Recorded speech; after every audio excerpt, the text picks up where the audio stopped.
إن الحمد لله نحمده ونستعينه ونستغفره ونعوذ بالله من شرور أنفسنا ومن سيئات أعمالنا من يهده الله فلا مضل له ومن يضلل فلا هادي له وأشهد أن لا إله إلا الله وحده لا شريك له وأشهد أن محمدا عبده ورسوله أما بعد قال الله تعالى في القرآن العظيم الفرقان المجيد أعوذ بالله من الشيطان الرجيم يا أيها الذين آمنوا اتقوا الله حق تقاته ولا تموتن إلا وأنتم مسلمون وقال أيضا يا أيها الناس اتقوا ربكم الذي خلقكم من نفس واحدة وخلق منها زوجها وبث منهما رجالا كثيرا ونساء واتقوا الله الذي تساءلون به والأرحام إن الله كان عليكم رقيبا وقال أيضا يا أيها الذين آمنوا اتقوا الله وقولوا قولا سديدا يصلح لكم أعمالكم ويغفر لكم ذنوبكم ومن يطع الله ورسوله فقد فاز فوزا عظيما فإن أصدق الحديث كتاب الله وخير الهدي هدي محمد صلى الله عليه وسلم وشر الأمور محدثاتها وكل محدثة بدعة وكل بدعة ضلالة وكل ضلالة في النار اللهم صل على محمد وعلى آل محمد كما صليت على إبراهيم وعلى آل إبراهيم إنك حميد مجيد اللهم بارك على محمد وعلى آل محمد كما باركت على إبراهيم وعلى آل إبراهيم إنك حميد مجيد வார்த்தைகளில் சிறந்தது அல்லாஹ்வுடைய வார்த்தை என்றும் வழிகாட்டுதலில் சிறந்தது நபிகள் நாயகம் ஸல்லல்லாஹு அலைஹி வஸல்லம் அவர்களுடைய வழிகாட்டுதல் காரியங்களில் மிக மிக கெட்டது மார்க்கத்தில் புதிதாக ஏற்படுத்தப்பட்டவை மார்க்கத்தில் புதிதாக ஏற்படுத்தப்பட்ட ஒவ்வொன்றும் பித்அத்துகள் ஒவ்வொரு பித்அத்தும் வழிகேடுகள் அனைத்தும் நரகில் கொண்டு போய் சேர்க்கும் என்று நபிகள் நாயகம் ஸல்லல்லாஹு அலைஹி வஸல்லம் அவர்கள் இந்த மனித சமூகத்தை அச்சமூட்டி எச்சரிக்கை செய்ததை இந்த தருணத்தில் நினைவுபடுத்த நானும் கடமைப்பட்டிருக்கிறேன். கண்ணியத்திற்குரிய எல்லாம் வல்ல அல்லாஹுவின் நல்லடியார்களே, சகோதர சகோதரிகளே, அல்லாஹுடைய அருளால் அல் ஜுபைல் தஅவா நிலையம், ஓமன் இஸ்லாமிய கல்வி நிலையம் இணைந்து வழங்கும் பரிசுத்தமான மலக்குமார்கள் என்ற இந்த தலைப்பின் கீழ் இன்றைய 4வது வாரத்தினுடைய வகுப்பிலே நாம் எல்லாம் கலந்து கொண்டிருக்கிறோம். சென்ற வாரத்திலே வானுலகத்தில் அல்லாஹுவை வணங்கி வழிபடுவதற்காக அல்லாஹுவால் கட்டப்பட்ட இறை இல்லம் என்ன, மலக்குமார்கள் வணங்கி வழிபடுவதற்கு வானுலகத்தில் கட்டப்பட்ட இறை இல்லத்தினுடைய பெயர் என்ன, அந்த இறை இல்லத்திலே ஒரு நாள் எத்தனை மலக்குமார்கள் அல்லாஹுவை வணங்கி வழிபடுவார்கள், மலக்குமார்கள் மரணிப்பார்கள், அதற்கான ஆதாரங்கள், மலக்குமார்கள் மிகவும் அழகானவர்கள் என்பதற்கான ஆதாரங்கள், அதுபோன்று மலக்குமார்கள் அவர்கள் எத்தகைய நிறமுடையவர்கள் என்பதற்கான ஆதாரங்கள், மலக்குமார்கள் எந்த அளவுக்கு பலசாலிகளானவர்கள், நரகத்தினுடைய மலக்குமார்களை குறித்து அல்லாஹ் சொல்கின்ற செய்திகள், அல்லாஹுடைய அரிசை சுமக்கக்கூடிய வானவர்கள், அவர்களுடைய எண்ணிக்கை, அவர்களுடைய வல்லமை, ஆற்றல் ஆகியவற்றை சென்ற உரையிலே நாம் அறிந்து கொண்டோம். இறுதியாக நாம் சொன்ன ஒரு செய்தி, மலக்குமார்கள் உண்ணமாட்டார்கள், பருகமாட்டார்கள். அதற்கு ஆதாரமாக நபி இப்ராஹிம் அலைஹிஸ்ஸலாத்து வஸ்ஸலாம் அவர்களை மனித உருவத்திலே சந்திக்க வந்த மலக்குமார்களுடைய செய்திகளை குறித்து நாம் இறுதியான அந்த வகுப்பிலே உங்களுக்கு நாம் எடுத்து சொன்னோம். அதாவது 51வது அத்தியாயத்தினுடைய 24 முதல் 28 வரையான வசனங்கள். அந்த வசனங்களில் இப்ராஹிம் அலைஹிஸ்ஸலாத்து வஸ்ஸலாம் அவர்களிடத்திலே கண்ணியமான 2 மலக்குமார்கள் மனித உருவத்தில் வருகை தந்தார்கள். அவர்கள் இப்ராஹிம் அலைஹிஸ்ஸலாத்து வஸ்ஸலாம் அவர்களுக்கு சலாம் சொன்னார்கள். இப்ராஹிம் அலைஹிஸ்ஸலாத்து வஸ்ஸலாம் அவர்களும் பதில் சலாம் சொன்னார்கள். இப்ராஹிம் அலைஹிஸ்ஸலாத்து வஸ்ஸலாம் அவர்கள் வருகை தந்த 2 வானவர்கள் அந்த விருந்தினர்களை கண்ணியமான முறையில் உபசரித்தார்கள். அவர்களுக்கு சாப்பிடுவதற்காக பொரித்த காளை கன்றை முன்வைத்தார்கள். அவர்கள் சாப்பிடவில்லை என்பதை அறிந்து கொண்டு இப்ராஹிம் அலைஹிஸ்ஸலாம் அவர்கள் பயப்பட்டார்கள் ஆகிய செய்திகளை அல்லாஹு தஆலா அந்த வசனங்களிலே சொல்கின்றார். அப்ப இறுதியாக அந்த வசனத்திலிருந்து நமக்கு கிடைக்கக்கூடிய பாடங்கள் படிப்பினைகள் என்ன என்பதை நாம் உங்களுக்கு இறுதியாக சொன்னோம். ஒரு நினைவூட்டலுக்காக இதுல வந்து ஒரு வீட்டிலே ஒரு மனிதர் செல்வதாக இருந்தால், ஒரு வீட்டிலே நமது வீடாக இருந்தாலும் சரி, அல்லது அந்நிய ஒருவருடைய வீடாக இருந்தாலும் சரி, ஒரு வீட்டிலே நாம் பிரவேசிப்பதாக இருந்தால் சலாம் சொல்லிக் கொண்டு அனுமதி பெற்று அங்கே செல்ல வேண்டும் என்ற ஒரு செய்தியை என்ன செய்கின்றோம் இந்த வசனத்திலே பார்க்கின்றோம். அதுபோன்று இரண்டாவது பாடம் படிப்பினையாக விருந்தினர்கள் கண்ணியப்படுத்தப்பட வேண்டும், அவர்களை வரவேற்று அவர்களை கண்ணியமான முறையிலே நடத்த வேண்டும் என்ற ஒரு செய்தி என்ன செய்கின்றோம் இந்த வசனத்தின் மூலமாக நாம் என்ன செய்கிறோம் ஒரு பாடமாக படிப்பினையாக என்ன செய்கின்றோம் பார்க்கின்றோம். அதுபோன்று கண்ணியத்திற்குரிய சகோதரர்களே, தொடர்ந்து அல்லாஹு தஆலா இன்னொரு வசனத்திலே மலக்குமார்கள் மனித உருவத்திலே வருவார்கள். அதாவது இப்ராஹிம் அலைஹிஸ்ஸலாம் அவர்களிடத்துல வந்த மலக்குமார்கள் இரண்டு மனித உருவத்தில் வந்த மலக்குமார்கள் எந்த நோக்கத்திற்காக அவர்கள் வருகை தந்தார்கள் என்பதை குறித்து அல்லாஹு தஆலா 11வது அத்தியாயத்தினுடைய 70வது வசனத்திலே என்ன செய்கின்றான் சொல்லி காட்டுகின்றான்.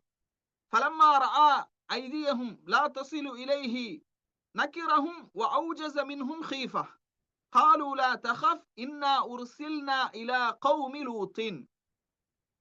இப்ராஹிம் அலைஹிஸ்ஸலாத்து வஸ்ஸலாம் அவர்கள் வருகை தந்த அந்த மலக்குமார்களுக்கு அவர்கள் அந்த விருந்து பிரசாரம் செய்யும் போது, அந்த உணவை முற்படுத்தும் போது, அவர்கள் உணவு உண்ணாமல் அந்த உணவின் பக்கம் நாட்டம் இல்லாமல் இருப்பதை பார்த்த உடனேயே இப்ராஹிம் அலைஹிஸ்ஸலாத்து வஸ்ஸலாம் அவர்களுக்கு ஒரு விதமான பயம் ஏற்படுகிறது, அச்சம் ஏற்படுகிறது. அப்ப மனசுல ஒரு ஊசலாட்டம் ஏற்படுகிறது. உடனே அவர்கள் சொல்றாங்க, லா தஹஃப், நீங்கள் பயப்படாதீர்கள், நாங்கள் லூத்தினுடைய சமூகத்தை அழிப்பதற்காக அனுப்பப்பட்டிருக்கிறோம் என்று என்ன செய்கின்றார்கள் சொல்கின்றார்கள். அப்ப இப்ராஹிம் அலைஹிஸ்ஸலாம் அவர்களிடத்துல வந்த அந்த இரண்டு மலக்குமார்கள், மனித உருவத்தில் வந்த மலக்குமார்கள், ரெண்டு நோக்கம். ஒன்று, இப்ராஹிம் அலைஹிஸ்ஸலாம் அவர்களுக்கு பிள்ளையை கொண்டு செய்தி சொல்வதற்காக. இரண்டாவது, லூத் அலைஹிஸ்ஸலாத்து வஸ்ஸலாம் அவர்களுடைய சமூகத்தை அழிப்பதற்காக என்பதை என்ன செய்கின்றோம் பார்க்கின்றோம். கண்ணியத்திற்குரிய சகோதர சகோதரிகளே, இந்த வசனத்துல இந்த வகுப்பிலே நாம் அறிந்து கொள்ளக்கூடிய அடுத்தடுத்த செய்திகள் என்ன அப்படின்னா, மலக்குமார்கள் வேறு உருவங்களில் வருவார்களா, எந்த மாதிரியான உருவங்களில் எல்லாம் வருவார்கள் அப்படிங்கிறத நம்ம என்ன செய்யறோம் அடுத்த வகுப்புகள்ல எந்தெந்த கட்டங்களில் எந்தெந்த மனித உருவங்களில் எல்லாம் வந்திருக்கிறார்கள் என்பதை என்ன செய்கின்றோம் அறிய இருக்கின்றோம். அப்ப ஏற்கனவே இப்ராஹிம் அலைஹிஸ்ஸலாமுடைய வாழ்க்கையில மனித உருவத்தில் வந்ததை அறிந்து கொண்டோம். லூத் அலைஹிஸ்ஸலாத்து வஸ்ஸலாம் அவருடைய சமூகத்தை அழிப்பதற்கு அழகிய இளைஞர்களுடைய தோற்றத்திலே வந்தார்கள் என்று குர்ஆன் என்ன செய்கின்றது சொல்கின்றது. 11வது அத்தியாயத்தினுடைய 77வது வசனம். வலம்மா ஜாஅத் ருசுலுனா லூத்தன் சீஅ பிஹிம் வலாக பிஹிம் ذرعا وقال هذا يوم عصيب. அந்த தூதர்கள் லூத் அலைஹிஸ்ஸலாத்து வஸ்ஸலாம் அவர்களிடத்திலே வந்தபோது தன்னுடைய மக்களை விட்டு இவர்களை எப்படி காப்பாற்றுவது, ஏன்னா அந்த இரண்டு மலக்குமார்களும் அழகிய இளைஞர்களுடைய வடிவத்துல வராங்க. அப்ப எப்படி இந்த இளைஞர்களை காப்பாற்றுவது, ஏன்னா லூத் அலைஹிஸ்ஸலாமுடைய சமுதாயம் ஓரின சேர்க்கையில் ஈடுபடக்கூடிய மக்களாக இருந்தார்கள். அப்ப இந்த இரண்டு இளைஞர்களையும் எப்படி காப்பாற்றுவது, லூத் அலைஹிஸ்ஸலாத்து வஸ்ஸலாம் அவர்கள் மிகவும் கவலைக்குள்ளாகி அவர்களுடைய மனம் சுருங்கி இது ஒரு நெருக்கடியான ஒரு நாள் என்று என்ன செஞ்சாங்க ஃபீல் பண்ணாங்க. அதை அல்லாஹ் கஸீர் ரஹிமஹுல்லா அவர்கள் இந்த வசனத்திற்கு விளக்கம் அளிக்கும் போது சொல்றாங்க, அந்த மலக்குகள் மிகவும் அழகிய இளைஞர்களுடைய தோற்றத்திலே என்ன செய்யறாங்க வந்தார்கள். சில நேரங்கள்ல மலக்குமார்கள் வருகை தருவது அல்லாஹ்விடத்திலிருந்து ஒரு மிகப்பெரிய சோதனையாகவும் என்ன செய்யும் இருக்கும். அதன் மூலம் லூத்தின் மக்களுக்கு எதிரான ஆதாரம் உறுதியாகி அவர்கள் கடுமையான வேதனைக்கு உள்ளானார்கள் என்று இமாம் இப்னு கதீர் ரஹிமஹுல்லாஹ் அவங்க என்ன செய்யறாங்க இந்த வசனத்திற்கு விளக்கம் அளிக்கின்றார்கள். அந்த மக்கள் சொல்றாங்க, அந்த மலக்குமார்கள் சொன்னாங்க, காலு யா லூத் இன்னா ருசுலு ரப்பிக, லூத்தே நிச்சயமாக நாங்கள் அல்லாஹ்வின் புறத்தில் இருந்து அனுப்பப்பட்ட தூதர்கள். 11வது அத்தியாயத்தினுடைய 81வது வசனம். அப்ப வந்த நோக்கம் லூத் அலைஹிஸ்ஸலாமுடைய சமூகத்தை முற்றிலுமாக அழிப்பதற்கு என்பதை என்ன செய்கின்றோம் பார்க்கின்றோம். அடுத்ததாக கண்ணியத்திற்குரிய சகோதரர்களே சகோதரிகளே, நபி ஸல்லல்லாஹு அலைஹி வஸல்லம் அவர்களுடைய வாழ்க்கையில அவர்களுடைய சிறு பருவத்திலே குழந்தையாக இருக்கக்கூடிய அந்த குழந்தை பருவத்துல ஜிப்ரீல் அலைஹிஸ்ஸலாத்து வஸ்ஸலாம் அவர்கள் என்ன செய்யறாங்கன்னா மனித உருவத்தில் என்ன செய்கின்றார்கள், வருகை தருகின்றார்கள். பாருங்க, நபி ஸல்லல்லாஹு அலைஹி வஸல்லம் அவர்கள் வந்து சிறு குழந்தையாக இருக்கும்போது பனு சஅத் குலத்தாரிடம் அவர்கள் பால்குடி மகனாக வளர்ந்து கொண்டிருந்த அந்த காலகட்டத்துல, அதாவது ஹலீமா சஅதியா என்பவர்கள் தான் ரசூலுல்லாஹி ஸல்லல்லாஹு அலைஹி வஸல்லம் அவர்களுக்கு பால்குடி தாயாக இருக்கிறாங்க. அப்ப பனு சஅத் குலத்தாரிடம் ரசூல் ஸல்லல்லாஹு அலைஹி வஸல்லம் வளர்ந்து வரக்கூடிய அந்த காலகட்டத்துல சிறுவர்களோடு என்ன செய்யறாங்க, ரசூல் ஸல்லல்லாஹு அலைஹி வஸல்லம் அவர்கள் விளையாடி கொண்டிருக்கிறார்கள். இந்த செய்தியை அனஸ் இப்னு மாலிக் ரலியல்லாஹு அன்ஹு அவர்கள் என்ன செய்யறாங்க, அறிவிக்கிறாங்க. இந்த மாதிரி ஹலீமா அவர்களுடைய பிள்ளைகளோடு அந்த சிறுவர்களோடு விளையாடி கொண்டிருக்கும் போது ஜிப்ரீல் அலைஹிஸ்ஸலாத்து வஸ்ஸலாம் அவர்கள் என்ன செய்யறாங்க, மனித உருவிலே வந்து ரசூலுல்லாஹி ஸல்லல்லாஹு அலைஹி வஸல்லம் அவர்களை படுக்க வைக்கிறாங்க.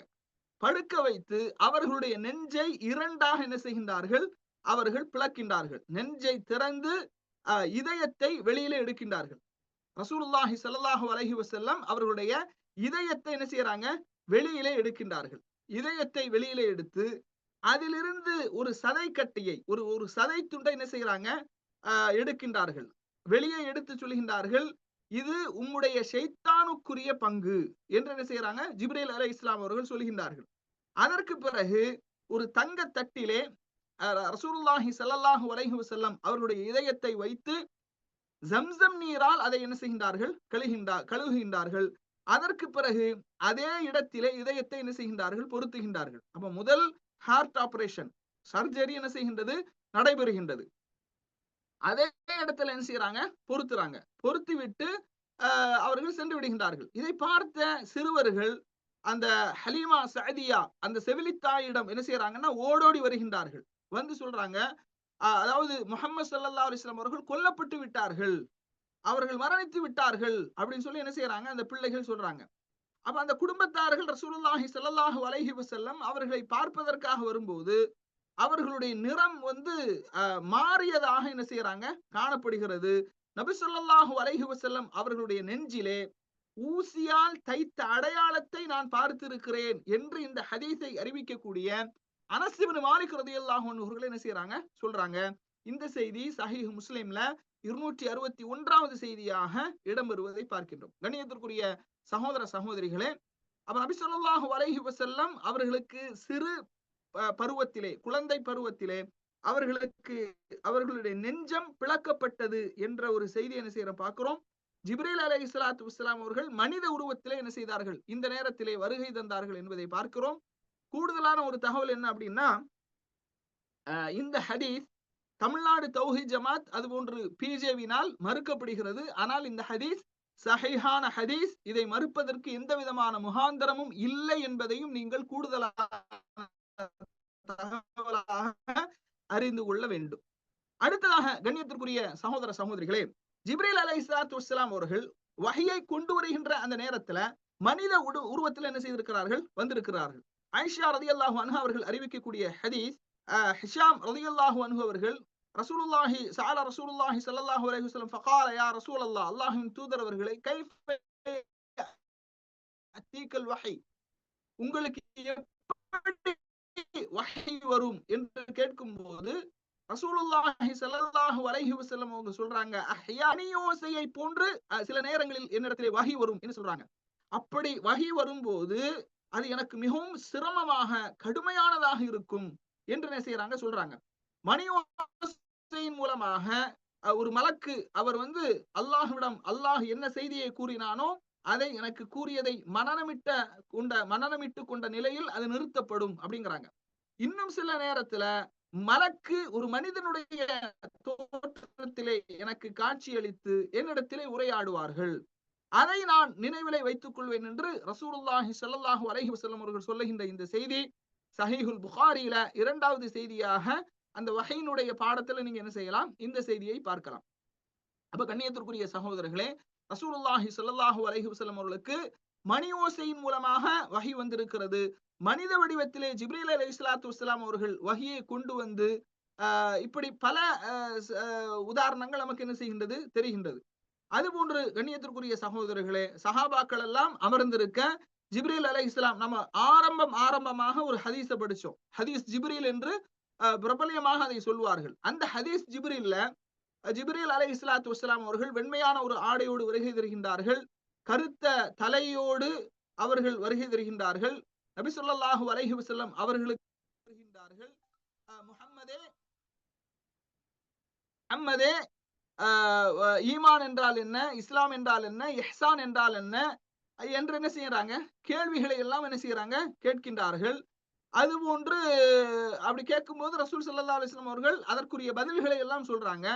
அதற்கு பிறகு ஜிப்ரீல் அலைஹிஸ்ஸலாத்து வஸ்ஸலாம், அதாவது முஹம்மது ஸல்லல்லாஹு அலைஹி வஸல்லம் அவர்கள் சஹாபாக்கள்கிட்ட கேட்கறாங்க, வருகை தந்தவர்கள் யார் என்று உங்களுக்கு தெரியுமா?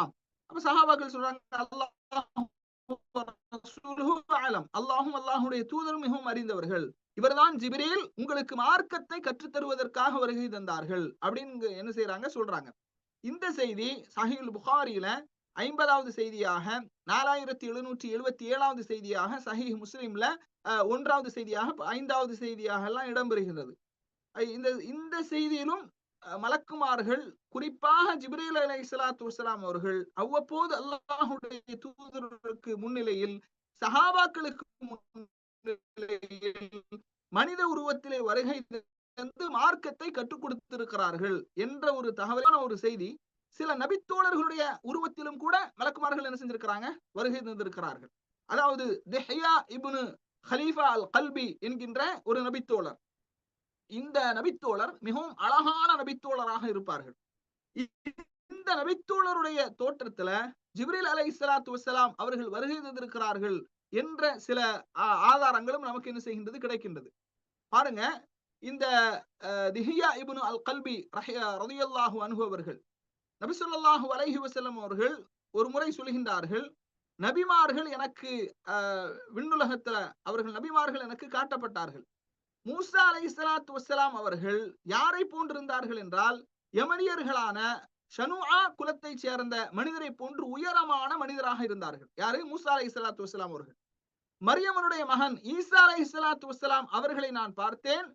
அவர்கள் என்னுடைய தோழர் உர்வா இப்னு மஸ்ஊதுக்கு நெருக்கமான ஒரு சாயலுடையவராக அந்த ஈசா அலைஹிஸ்ஸலாத்து வஸ்ஸலாம் அவர்கள் இருந்தார்கள்.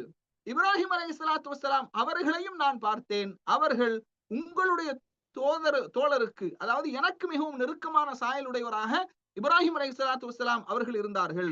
ஜிப்ரீல் அலைஹிஸ்ஸலாத்து வஸ்ஸலாம் அவர்களை பார்த்தேன். அவர்கள் திஹ்யா அவர்களுக்கு நெருக்கமான சாயலுடையவராக இருந்தார்கள் என்று ரசூலுல்லாஹி ஸல்லல்லாஹு அலைஹி வஸல்லம் அவர்கள் சொல்லுகின்ற செய்தி சஹீஹ் முஸ்லிம்ல 271வது செய்தியாக இடம்பெறுகிறது. கண்ணியத்திற்குரிய சகோதரர்களே, பெரும்பாலும் ஜிப்ரீல் அலைஹிஸ்ஸலாத்து வஸ்ஸலாம் அவர்கள் மனித அந்த வடிவிலே வரும்போது நபித்தோழர் திஹ்யா அவர்களுடைய தோற்றத்திலே வருகை தந்தார்கள் என்பதற்கு நிறைய இன்னும் அதிகமான ஆதாரங்களை நாம் என்ன செய்கின்றோம், பார்க்கின்றோம். அடுத்து கண்ணியத்திற்குரிய சகோதரர்களே, பாருங்க, ஆயிஷா ரலியல்லாஹு அன்ஹா அவர்கள் சொல்கின்றார்கள், ஒரு முறை ரசூலுல்லாஹி ஸல்லல்லாஹு அலைஹி வஸல்லம் அவர்கள் ஒரு குதிரையினுடைய முகத்திலே கை வைத்தவர்களாக ஒரு மனிதரிடத்துல பேசிக் கொண்டிருக்கிறார்கள். அப்படி பேசிக் கொண்டிருக்கும் போது நபி ஸல்லல்லாஹு அலைஹி வஸல்லம் அவர்கள் என்னிடம் வருகின்றார்கள். ஆயிஷா ரலியல்லாஹு அன்ஹா அவரிடத்துல போகும்போது ஆயிஷா ரலியல்லாஹு அன்ஹா அவங்க கேட்கிறாங்க, அல்லாஹ்வின் தூதர் அவர்களே, திஹ்யா அல் கல்பி அவருடைய குதிரையினுடைய முகத்துல நீங்கள் கை வைத்து பேசிக் கொண்டிருந்ததை நான் பார்த்தேன் அப்படிங்கிறாங்க.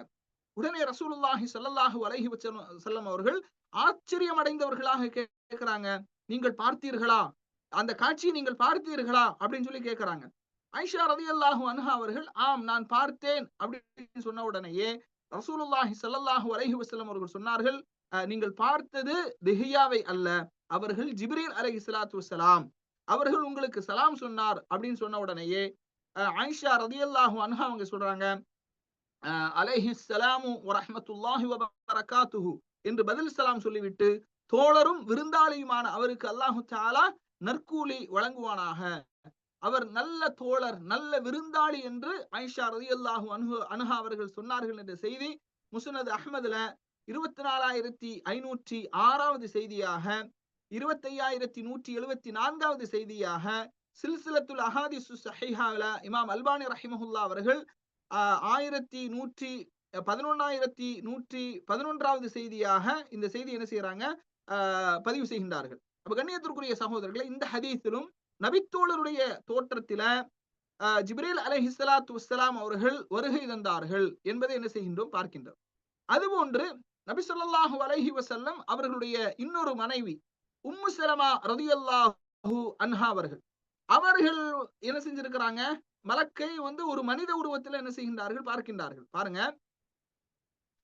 அபு உஸ்மான் அப்துல் ரஹ்மான் அன் நஹ்தி ரஹிமஹுல்லா அவங்க சொல்றாங்க, ரசூலுல்லாஹி ஸல்லல்லாஹு அலைஹி வஸல்லம் அவர்களிடத்துல ஜிப்ரீல் அலைஹிஸ்ஸலாம் அவர்கள் பேசிக் கொண்டிருந்தார்கள். அப்போது அவர்களுக்கு அருகில உம்மு சலமா ரலியல்லாஹு அன்ஹா அவர்கள் இருந்தார்கள். ஜிப்ரீல் அலைஹிஸ்ஸலாத்து வஸ்ஸலாம் அவர்கள் எழுந்து சென்றவுடனேயே இவர் யார் தெரியுமா என்று கேட்கிறாங்க. அப்போ இவர் யார் என்று தெரியுமா அப்படின்னு கேட்கும்போது உம்மு சலமா ரலியல்லாஹு அன்ஹு அவர்கள், இவர்கள் உங்களுடைய தோழர் திஹியா. இந்த நிகழ்ச்சியிலும் இந்த காட்சியிலும் திஹியாவுடைய தோற்றத்துல தான் ஜிப்ரீல் அலைஹிஸ்ஸலாம் அவர்கள் வருகை தந்திருக்கிறார்கள். இவர் உங்கள் தோழர் திஹியா என்று பதிலளித்தார்கள். இதை கேட்டவாறு ரசூலுல்லாஹி ஸல்லல்லாஹு அலைஹி வஸல்லம் அவர்கள் அந்த இடத்திலிருந்து எழுந்து உரை நிகழ்த்துவதற்காக செல்கின்றார்கள். அப்படி உரை நிகழ்த்தும் போதுதான் உம்மு சலமா ரலியல்லாஹு அன்ஹா அவங்க சொல்றாங்க, அல்லாஹ்வின் மீது சத்தியமாக வருகை தந்தவர் ஜிப்ரீல் அலைஹிஸ்ஸலாத்து வஸ்ஸலாம் அவர்கள்தான் என்பதை நபி ஸல்லல்லாஹு அலைஹி வஸல்லம் அவர்கள் சொன்ன செய்தியை குறித்து நான் அறிந்து கொண்டேன் அப்படிங்கிறாங்க. சஹீல் புகாரியில் இந்த செய்தி 4980வது செய்தியாக இடம்பெறுவதை என்ன செய்கின்றோம், பார்க்கின்றோம். உம்மு சலமா ரலியல்லாஹு அன்ஹா அவங்க சொல்றாங்க, அல்லாஹ்வின் மீது சத்தியமாக நபி ஸல்லல்லாஹு அலைஹி வஸல்லம் அவர்கள் ஜிப்ரீல் அலைஹிஸ்ஸலாம் அவர்கள் சொன்ன செய்தியை குறித்து உரை நிகழ்த்தியதை செவியுறும் போதுதான் அங்கு வருகை தந்தவர் திஹ்யா அல் கல்பி என்று நான் நினைத்திருந்தேன். ஆனால் உண்மையிலேயே வருகை தந்தவர் ஜிப்ரீல் அலைஹிஸ்ஸலாம் அவர்கள் என்பதை அறிந்து கொண்டேன் அப்படிங்கிறாங்க. அதுபோன்று கண்ணியத்திற்குரிய சகோதரர்களே, மலக்குமார்களை இப்படி நபிமார்கள் மட்டுமில்லாமல் நல்லோர்களும் என்ன செஞ்சிருக்கிறாங்க, பார்த்திருக்கிறார்கள் என்பதை திருக்குர்ஆனுடைய வசனங்களின் மூலமாக நாம் என்ன செய்கின்றோம், அறிகின்றோம். அல்லாஹ் தஆலா சூரத் மரியம்ல சில செய்திகளை அல்லாஹ் குறிப்பிடுகின்றான். வذ்குர் ஃபில் கிதாபி மர்யம இதின் தபதத் மின் அஹ்லிஹா மகானன் ஷர்கிய்யா ஃபத்தகதத் மின் தூனிஹிம் ஹிஜாபன் فأرسلنا إليها روحنا فتمثل لها بشرا سويا. அல்லாஹ் தஆலா சொல்கின்றான், நபியே வذ்குர் ஃபில் கிதாப் மரியமை பற்றி நபியே நீங்கள் இந்த வேதத்திலே நீங்கள் கூறுங்கள். இதின் தபதத் மின் அஹ்லிஹா மகானன் ஷர்கிய்யா, அவர்கள் தன்னுடைய குடும்பத்தாரை விட்டு கிழக்கு திசையினுடைய அறைக்கு அவர்கள் சென்றார்கள். ஃபத்தகதத் மின் தூனிஹிம் ஹிஜாபன், அவர்கள் ஒரு திரையை மக்களுக்கு முன் திரையிட்டு கொண்ட அந்த நேரத்திலே ஃபத்தகதத் மின் தூனிஹிம் ஹிஜாபா, அவர்கள் மக்களிலிருந்து தன்னை மறைத்துக் கொள்வதற்காக என்ன செய்யறாங்க, திரையிட்டு கொண்ட அந்த நேரத்திலே. இதுல ஒரு கவனிக்க வேண்டிய முக்கியமான விஷயம் என்னன்னா, இன்றைக்கு சர்வசாதாரணமாக அந்நிய ஆண்களை அந்நிய பெண்கள் பார்க்கிறார்கள், அந்நிய பெண்களை அந்நிய ஆண்கள் பார்க்கிறார்கள். அந்நிய பெண்கள் அந்நிய ஆண்களுக்கு முன்னால் திரைக்கு பின்னால் நின்றுதான் பேச வேண்டும், திரைக்கு பின்னால் நின்றுதான் பேச வேண்டும் என்று நிறைய வசனங்கள் ஹதீசுகள் இருக்குது. அதாவது முகம் மறைப்பது வணக்கமா வழக்கமா, முகத்தை மறைப்பது வணக்கமா வழக்கமா என்ற ஒரு தலைப்பில் கூட புத்தகம் எழுதப்பட்டிருக்கிறது. ஏன்னா முகம் மறைக்கிறது அது மார்க்கத்தில் இல்லாத ஒரு விஷயத்தை போன்று, அது பித்அத்தை போன்று இன்றைக்கு நிறைய மக்களால் பிரச்சாரம் செய்யப்படுகிறது. முகம் மறைப்பது அது மார்க்கத்தில் இல்லாத ஒன்று, அது அரபுகளுடைய கலாச்சாரம், அது பித்அத் என்றெல்லாம் பரப்பப்படுகிறது. அதாவது ஒரு ஹயா, பெண்களுக்கே உரித்தான அந்த ஹயா என்ற வெட்க உணர்வு இந்த பிரச்சாரத்தின் மூலமாக உடைக்கப்படுகிறது. அதான் ரொம்ப கவலையான விஷயம். ஒரு காலகட்டத்தில் பெண்களிடத்தில் ஒரு ஹயா இருந்தது, ஒரு வெட்கம் இருந்தது. அந்நிய ஆண்கள் வந்துவிட்டால் உடனே வீட்டிற்குள்ளால் சென்று விடுவார்கள். அந்நிய ஆண்களிடத்திலே பேசுவதாக இருந்தால் வீட்டிற்கு உள்ளால் நின்று பேசுவார்கள், சப்தம் மட்டும்தான் வெளியே வரும். ஆனா இன்னைக்கு பாருங்க, பால்காரர் இடத்துல அல்லாஹ் பாதுகாக்க வேண்டும், வீட்டில் எந்த மாதிரியான ஆடைகளை அணிந்து கொண்டு நிற்பார்களோ அந்த மாதிரி பால்காரண்ட பேசுறாங்க, மீன்காரண்ட பேசுறாங்க, காய்கறிக்காரங்கள்ட்ட பேசுறாங்க. எந்த விதமான ஹிஜாபும் இல்ல, தலையை மறைப்பதில்லை, உடலை மறைப்பதில்லை. இந்த மாதிரி ஒரு அசிங்கமான கோலத்தில் என்ன செய்யறாங்க, அல்லாஹ் நாடிய பெண்களை தவிர அதிகமான பெண்கள் இப்படிதான் அந்நிய ஆண்களுக்கு முன்னால் இருக்கின்றார்கள். ஆனா பாருங்க, சுப்ஹானல்லாஹ், மரியம் அலைஹிஸ்ஸலாத்து வஸ்ஸலாம் அவர்கள் எந்த அளவுக்கு ஒழுக்கமிக்க ஒரு பெண்ணாக இருந்தாங்க அப்படின்னா, அவர்கள் ஃபத்தஹதத் மின் தூனிஹிம் ஹிஜாபா, அவர்கள் என்ன செய்யறாங்க, திரை மக்களுக்கு முன்னால் திரையிட்டு கொள்கின்றார்கள். ஃபஅர்சல்னா இலைஹா ரூஹனா ஃபதமஸ்ஸல லஹா பஷரன் சவிய்யா. அந்த நேரத்துல ஜிப்ரீல் அலைஹிஸ்ஸலாத்து வஸ்ஸலாம் அவர்கள், அதாவது நம்முடைய ஆன்மாவை அவரிடத்திலே நாம் என்ன செய்தோம், அனுப்பி வைத்தோம். அவர் மனித உருவத்திலே அவர்களுக்கு முன்னால் தோற்றமளிக்கின்றார்கள். மனித உருவத்தில் வந்த உடனேயே அவங்க என்ன செய்யறாங்க, திரைக்கு பின்னால் தன்னை மறைத்துக் கொள்கின்றார்கள். அப்ப மனித உருவத்துல வந்து சொல்றாங்க, இன்னமா அன ரசூலு. அங்க மனித உருவத்துல வந்த உடனேயே மரியம் அலைஹிஸ்ஸலாம் அவங்க சொல்றாங்க, காலத் இன்னி அஊது பிர்ரஹ்மானி மின்க, உன்னிடமிருந்து ரஹ்மானை கொண்டு நான் பாதுகாப்பு தேடுகின்றேன்.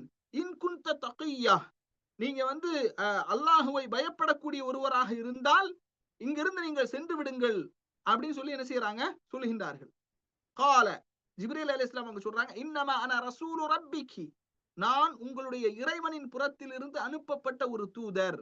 லி அஹபலகி குலாமன் ஜக்கிய்யா, லி அஹபலகி குலாமன் ஜக்கிய்யா, நான் என்ன செய்கின்றேன், உங்களுக்கு ஒரு பரிசுத்தமான மகனை கொண்டு நன்கொடை, அதாவது அன்பளிப்பாக வழங்குவதற்கு இறைவனால் அனுப்பப்பட்ட ஒரு தூதர் அப்படிங்கிற ஒரு செய்தி என்ன செய்யறாங்க, சொல்றாங்க.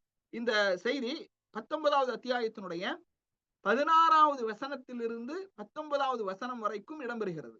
அப்ப இந்த வசனத்திலையும் ஜிப்ரீல் அலைஹிஸ்ஸலாத்து வஸ்ஸலாம் அவர்கள் மரியம் அலைஹிஸ்ஸலாத்து வஸ்ஸலாம் அவர்களுக்கு முன்னிலையில் மனித உருவத்திலே தோற்றமளித்தார்கள் என்ற ஒரு செய்தியை என்ன செய்கின்றோம், பார்க்கின்றோம். அடுத்து பாருங்க, இன்னொரு ஹதீஸ். அபூ ஹுரைரா ரலியல்லாஹு அன்ஹு அவர்கள் அறிவிக்கக்கூடிய இந்த செய்தி சஹீஹ் முஸ்லிம்ல 5016வது செய்தியாக இடம்பெறுகிறது. ஒரு மனிதர் என்ன செய்யறாருன்னா, தன்னுடைய ஒரு சகோதரனை சந்திப்பதற்காக வேறொரு ஊருக்கு என்ன செய்கின்றார், செல்கின்றார். ஒரு சகோதரனை சந்திப்பதற்காக வேறொரு ஊருக்கு செல்கின்றார்.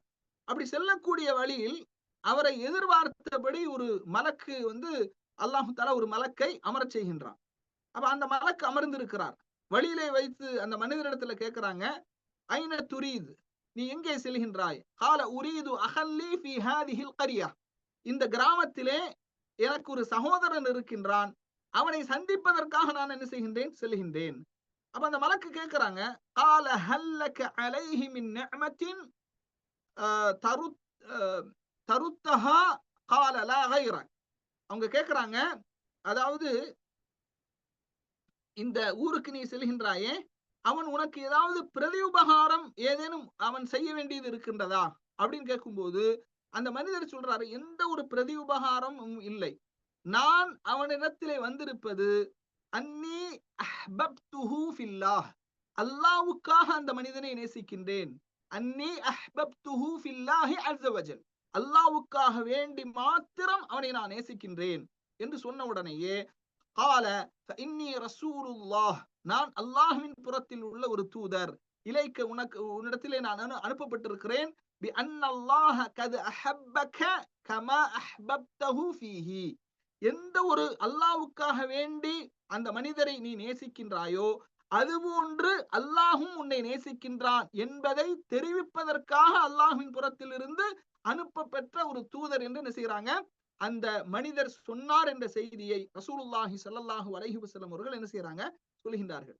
கண்ணியத்திற்குரிய சகோதர சகோதரிகளே, இந்த ஹதீஸ்ல ஒரு அருமையான ஒரு செய்தியை அல்லாஹ்வுடைய தூதர் அவர்கள் சொல்றாங்க. என்னன்னா, நட்பு என்பது அது அல்லாஹ்வுக்காக வேண்டி இருக்க வேண்டும். உலக ஆதாயத்திற்காகவோ அல்லது உலகத்தினுடைய பிரதிபலனை அடைந்து கொள்வதற்காகவோ இல்லாமல், அல் ஹுப்பு ஃபில்லா அல் புக்து ஃபில்லா, அல்லாஹ்வுக்காக ஒருவரை நேசிக்க வேண்டும், அல்லாஹ்வுக்காக ஒருவரை வெறுக்க வேண்டும். அப்ப அல்லாஹ்வுக்காக ஒருவரை நேசித்த ஒரு மனிதர் அவரை சந்திப்பதற்காக, இதுல இந்த ஹதீஸ்ல நமக்கு நிறைய பாடங்கள் படிப்பினைகள் இருக்கிறது. ஒன்று, நட்பு என்பது அது தூய்மையானதாக இருக்க வேண்டும், உலக ஆதாயத்திற்காக இருக்கக்கூடாது, மார்க்கத்தை முன்னிறுத்தி அல்லாஹுவுக்காக ஒரு மனிதரை நேசிக்க வேண்டும், அந்த மாதிரி ஒரு தூய்மையான நட்பாக இருக்க வேண்டும் என்ற ஒரு செய்தி இந்த ஹதீஸிலிருந்து நமக்கு கிடைக்கிறது. இரண்டாவதாக, இப்படி அல்லாஹ்வுக்காக நேசிக்கின்ற மனிதர்களை நாம் அவ்வப்போது சந்திக்க வேண்டும், அந்த நட்பை புதுப்பித்துக் கொள்ள வேண்டும் என்ற ஒரு தகவல் இந்த ஹதீஸின் மூலமாக நமக்கு கிடைக்கிறது.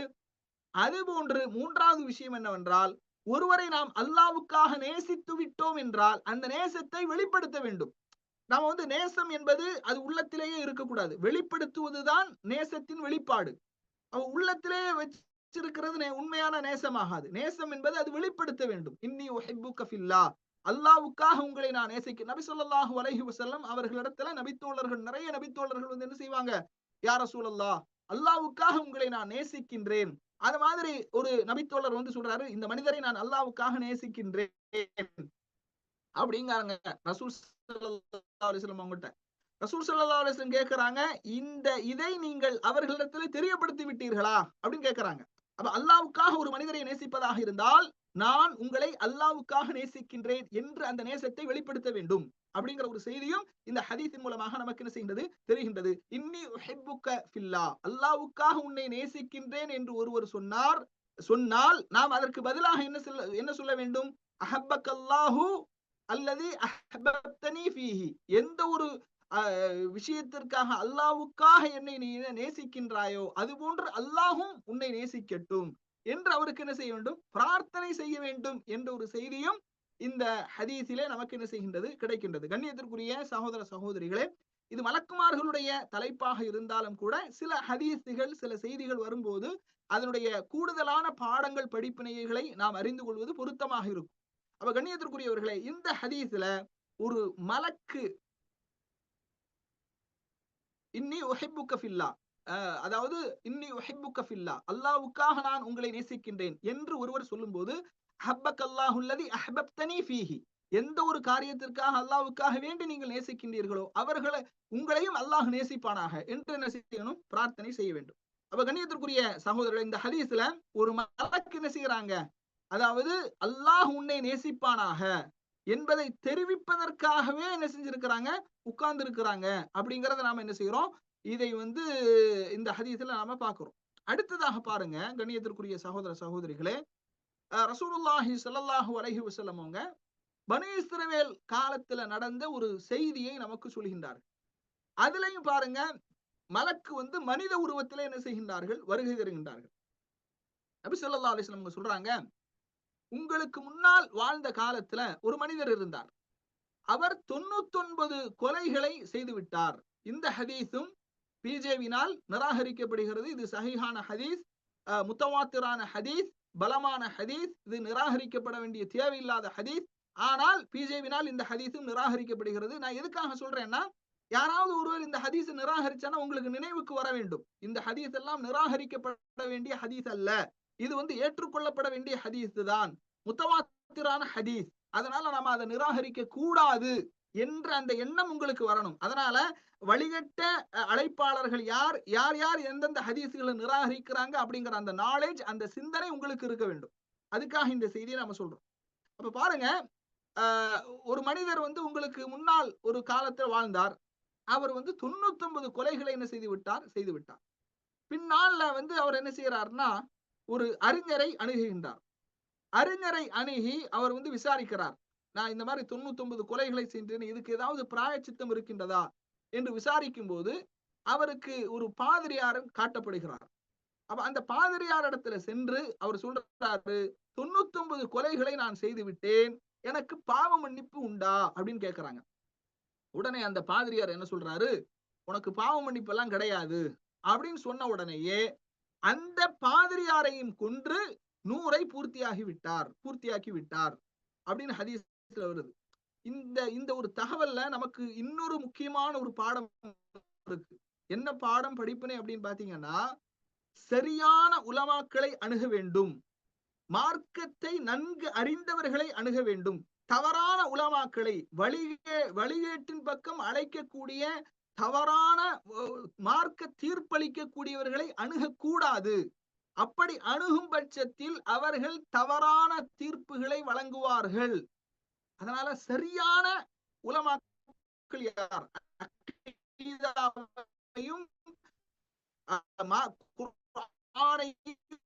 சுன்னாவையும் சஹாபாக்களுடைய புரிதலின் அடிப்படையில் யார் நமக்கு பயிற்றுவிக்கின்றார்கள் அவர்களை அணுக வேண்டும் என்பது இந்த செய்தியின் மூலமாக நமக்கு கிடைக்குது. தவறான ஒருவரிடத்துல போய் கேட்கிறாங்க, என்ன தீர்ப்புன்னு சொல்லும் போது உனக்கு பாவ மன்னிப்பே கிடையாதுன்னு சொன்ன உடனேயே அவர் என்ன செய்யறாரு, அப்ப மீண்டும் அந்த மனிதர் மக்களில் இன்னொரு விஷயம் இருக்கு, மார்க்கங்களை தேட வேண்டும், அறிஞர்களை அணுக வேண்டும் என்ற ஒரு செய்தியும் இந்த ஹதீஸின் மூலமாக நமக்கு கிடைக்குது. மீண்டும் என்ன செய்யறார், அந்த மக்கள்ல நல்ல மார்க்க அறிஞர் யார் என்று விசாரிக்கின்றார். அவருக்கு ஒரு அறிஞர் காட்டப்படுகின்றார். அந்த மனிதரிடத்துல சென்று, நான் இந்த மாதிரி ஒரு 100 கொலைகளை செய்து விட்டேன், எனக்கு பாவ மன்னிப்பு கிடைக்குமா அப்படின்னு கேட்கிறாங்க. கேட்ட உடனேயே அந்த மனிதர் உனக்கு பாவ மன்னிப்பு உண்டு, அல்லாஹ்வுக்கும் பாவ மன்னிப்பு கேட்கக்கூடிய நபருக்கும் இடையில் யார் குறுக்கே நிற்க முடியும், அதனால உனக்கு பாவ மன்னிப்பு உண்டு, பாவங்கள் நிறைந்த இந்த ஊரில் இருந்து நீ என்ன செய், இந்த ஊரை விட்டு சென்று விடு, நல்ல மக்கள் இருக்கக்கூடிய அந்த ஊருக்கு நீ செல் என்று என்ன செய்யறாங்க சொல்றாங்க. அந்த ஊர்ல அந்த மக்கள் அல்லாஹுவை வணங்கி கொண்டிருப்பார்கள், அவர்களோடு சேர்ந்து நீ என்ன செய், அல்லாஹுவை வணங்கு, பாவம் நிறைந்த இந்த ஊருக்கு நீ என்ன செய்யாத, திரும்ப வந்து விடாதே, அது கெட்ட ஊர் என்று என்ன செய்யறார், வழிகாட்டுறார்.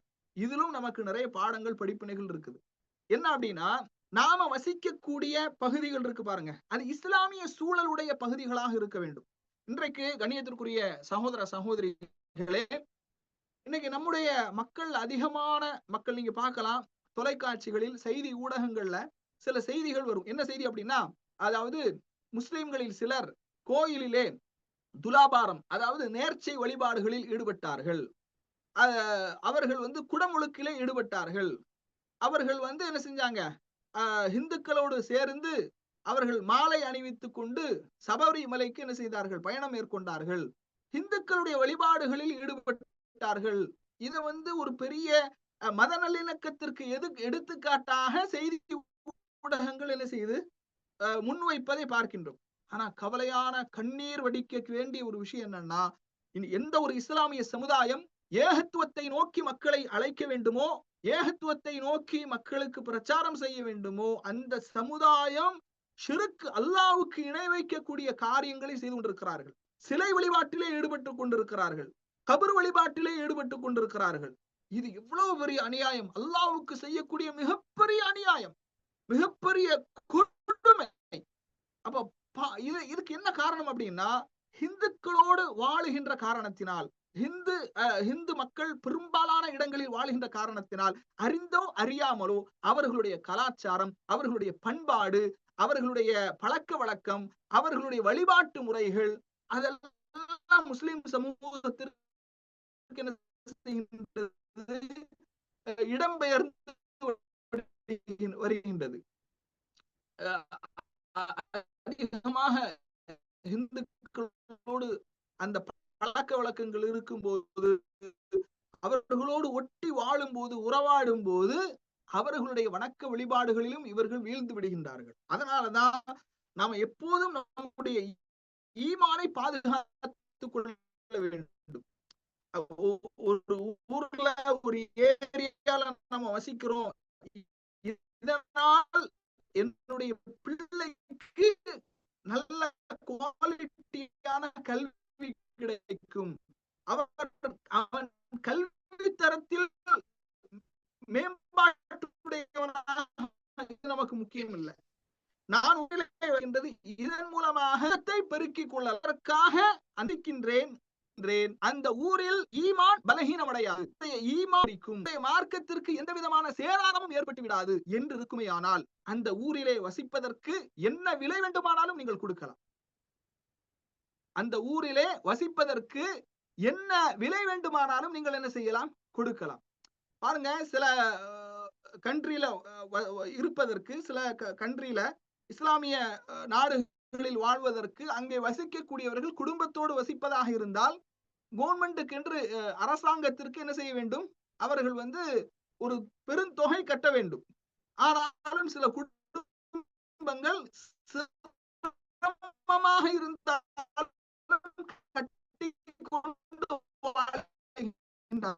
என்ன காரணம், என்னுடைய பிள்ளையினுடைய ஈமான் பாதுகாக்கப்பட வேண்டும், என்னுடைய மார்க்கம் பாதுகாக்கப்பட வேண்டும். இந்த இஸ்லாமிய சூழலை விட்டு என்னுடைய குடும்பம் சென்று விட்டால், இந்த இஸ்லாமிய சூழலை விட்டு என்னுடைய பிள்ளைகள் சென்று விட்டால் அவர்களுடைய மார்க்கம் பாதிக்கப்பட்டு விடும். ஒருவேளை நீங்க இருக்க அடுத்த முறை நம்ம இடத்தை சேஞ்ச் பண்ணிடுவோம். கேக்குதா? கேக்குதுங்க ஷேக். கொஞ்சம் பிரேக் ஆனிச்சு நடுப்புற ஒரு last 2 minutes. Okay okay okay. இப்போ ஓகேயா? கிளியரா? இப்ப நல்லா இருக்கும். கண்டிப்பா. பாங்கு முடிச்ச உடனே நான் கண்டினியூ பண்றேன். இன்ஷா அல்லாஹ்.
கண்ணியத்திற்குரிய சகோதர சகோதரிகளே, எனவே நாம் இஸ்லாமிய சூழலில், அதாவது எங்கு வாழும்போது நம்முடைய மறுமை பாதுகாக்கப்படுமோ, எங்கு வாழும்போது எந்த பகுதியில் வாழும்போது நம்முடைய இஸ்லாம் பாதுகாக்கப்படுமோ அந்த பகுதியில நாம் என்ன செய்ய வேண்டும், இயன்ற அளவு அந்த முஸ்லிம் கம்யூனிட்டியில, முஸ்லிம் முஹல்லாவிலே வாழக்கூடியவர்களாக வசிக்கக்கூடியவர்களாக நம்முடைய இருப்பிடங்களை நாம் என்ன செய்ய வேண்டும், அமைத்துக் கொள்ள வேண்டும்.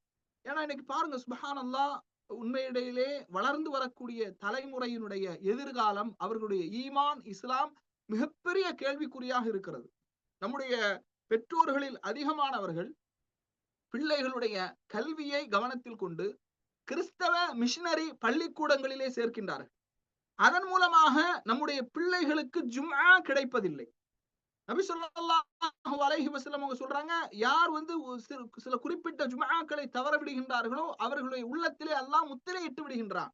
அப்ப நமக்கு இங்க கல்வி மட்டும்தான் நோக்கமாக தெரிகிறது. என்னுடைய பிள்ளை அதிக மதிப்பெண் எடுக்க வேண்டும், அவன் ஜும்மா தொழுறான் தொழல, அது அவங்களுக்கு பிரச்சனையே இல்லை. கண்ணியத்திற்குரிய சகோதரர்களே, அவங்க முஸ்லிம் முஹல்லாவிலே நம்முடைய பிள்ளைகள் வளர்க்கப்பட வேண்டும். இஸ்லாமிய கலாச்சாரத்தோடு பண்பாட்டோடு நம்முடைய பிள்ளைகள் வளர்க்கப்பட வேண்டும். அதுல ரொம்ப கவனமாக இருக்கணும். பாருங்க, அப்ப அந்த அறிஞர் எப்படி ஒரு வழியை காட்டுகின்றார். பாவங்கள் நிறைந்த இந்த ஊரில் இருந்து நல்லவர்கள் இருக்கக்கூடிய ஊருக்கு நீங்கள் என்ன செய்யுங்கள், சென்று விடுங்கள். அங்கு அல்லாஹுவை வணங்கி கொண்டிருக்கக்கூடிய மக்கள் இருப்பார்கள்.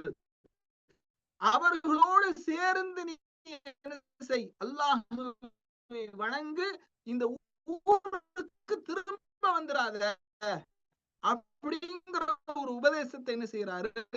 இது கெட்ட ஊரு, இந்த ஊருக்கு நீ வந்துடாத அப்படின்னு ஒரு உபதேசத்தை சொல்லி என்ன செய்யறாரு, அனுப்புகிறார். அந்த மனிதரும் என்ன செய்கின்றார், அந்த நல்ல மனிதர்கள் அல்லாஹுவை மட்டுமே வணங்கி வழிபடக்கூடிய மனிதர்கள் இருக்கக்கூடிய ஊரை நோக்கி இப்படி வந்து கொண்டிருக்கும் போது பாதி அவர் அப்படி மரணித்து விடும். இப்போ 2 மலக்குமார்கள் ரஹ்மத்து அதாபுடைய மலக்குடைய அந்த இறை அருளை நிறைவேற்றக்கூடிய மலக்குமார்கள் 2 பேருக்கும் அவருடைய விஷயத்தை எடுத்து செல்வது படுகிறது. அப்படி பிரச்சனை ஏற்பட்ட உடனேயே அந்த மலக்கு சொல்றாங்க, இவர் பாவ மன்னிப்பு கோரி பாவத்தினால அதனால வந்து கொண்டிருக்கிறார், எனவே இவருடைய உயிரை நான் தான் கைப்பற்ற வேண்டும், இவருடைய உயிரை நான் தான் எடுத்து செல்ல வேண்டும் என்று அவர் சொல்றார். தண்டனையுடைய மலக்குமார் என்ன சொல்றாங்க, இவர் வந்து எந்த விதமான கூட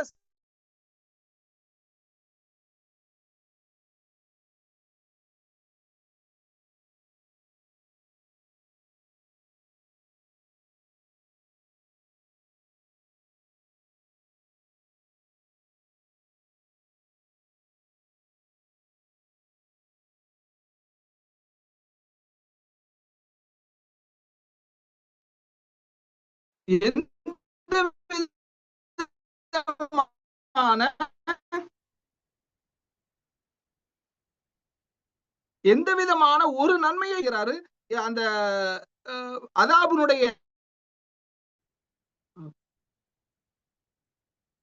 அந்த அதாபுடைய மலக்குமார் என்ன செய்யறாங்க சொல்றாங்க. அப்போது மனித உருவத்தில் அல்லாஹு தஆலா என்ன செய்கின்றான், இந்த ஹதீஸோடு என்ன செய்வோம், நம்முடைய வகுப்பை செய்து கொள்வோம். அப்போது அல்லாஹு தஆலா மனித உருவத்தில் ஒரு மலக்கை அங்கே அனுப்பி வைக்கின்றான். மனித உருவத்திலே வருகை தரக்கூடிய அந்த மலக்கு